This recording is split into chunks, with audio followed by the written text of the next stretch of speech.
يا حبيب القلب الله يا خير البرايا. Assalamualaikum warahmatullahi wabarakatuh. Alhamdulillahirabbil alamin wa bihi nasta'in wa ala umuri dunya waddin. Wassalatu wassalamu ala asrofil anbiya'i wal mursalin sayyidina wa maulana Muhammadin wa ala alihi washabihi ajmain, amma ba'du. Berjumpa lagi dengan saya Muhammad Afnan Hidayat. Dalam kesempatan kali ini saya akan menjelaskan tentang problem-problem lembaga pendidikan.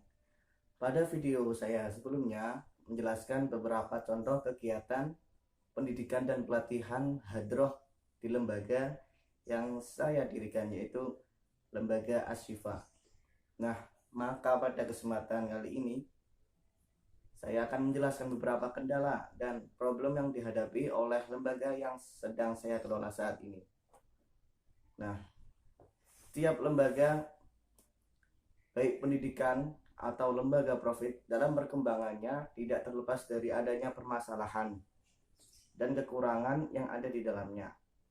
Adanya persoalan dalam lembaga tersebut merupakan suatu yang wajar, karena semakin pesatnya ilmu pengetahuan dan teknologi yang berkembang dengan sangat pesat pada zaman sekarang ini.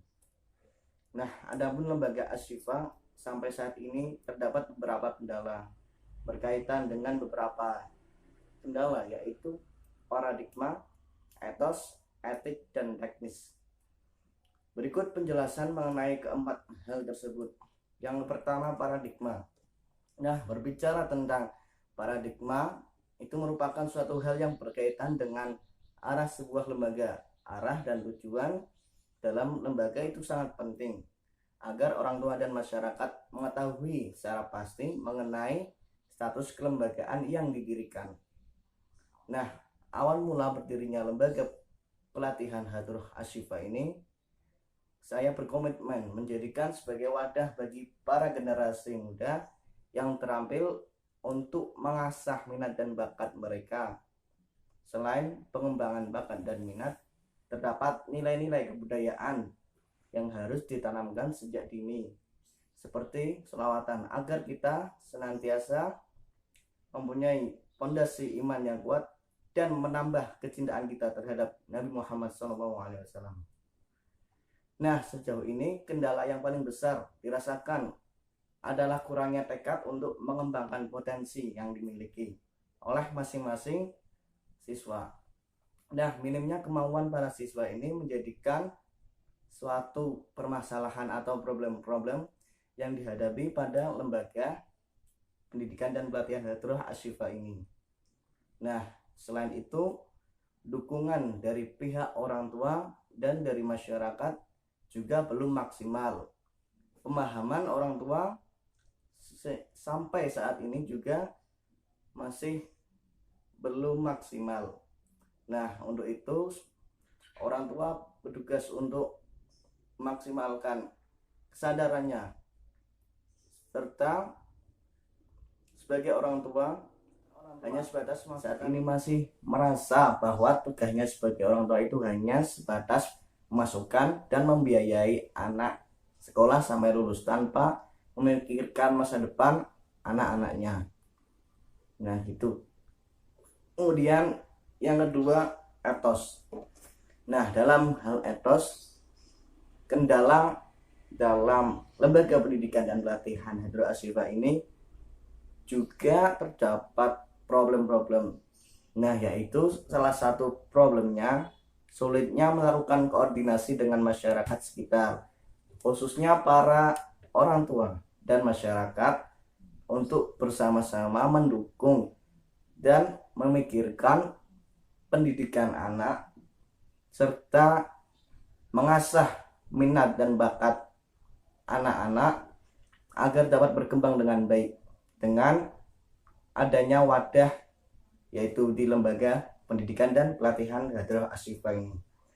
Nah, budaya masyarakat yang cenderung tertutup dan antisosial juga menghambat proses komunikasi.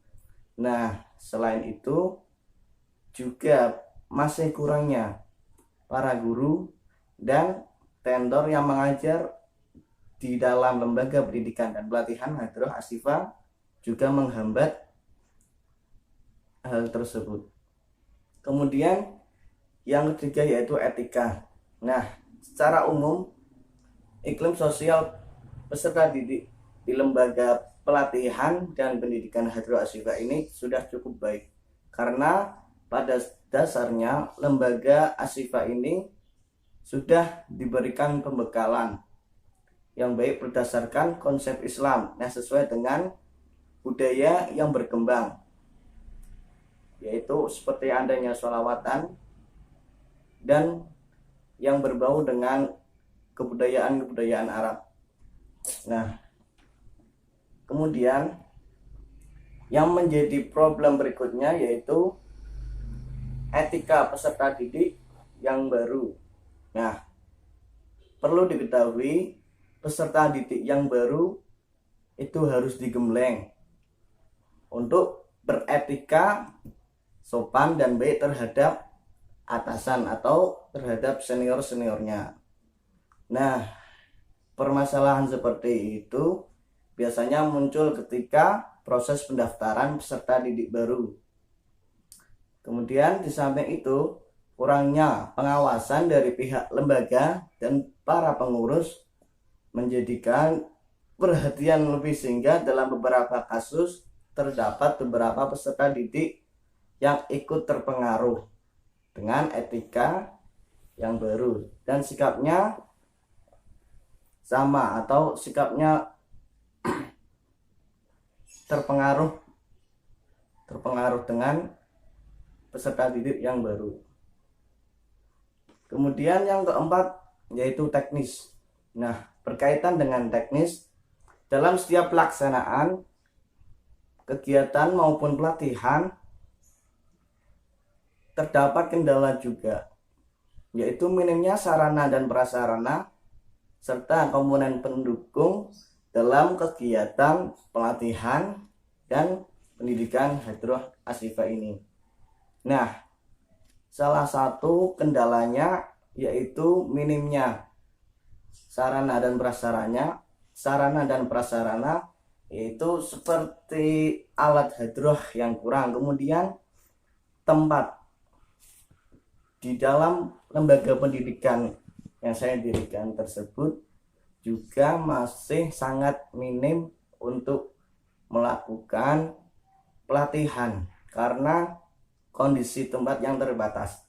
Nah, tentunya semua kendala itu dialami di dalam lembaga pelatihan dan pendidikan Hadroh Ashifa.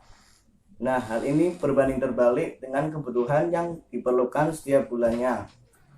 Nah, itulah tadi sedikit gambaran mengenai kondisi dan perkembangan lembaga Ashifa sampai saat ini. Terlepas dari banyaknya persoalan dan kendala yang ada, hal itu tidak mengurangi usaha dan niat kami dalam mendirikan lembaga pelatihan Hadroh Ashifa. Itu saja yang dapat saya sampaikan. Kurang lebihnya mohon maaf. Wassalamualaikum warahmatullahi wabarakatuh. Allahumma salli wa sallim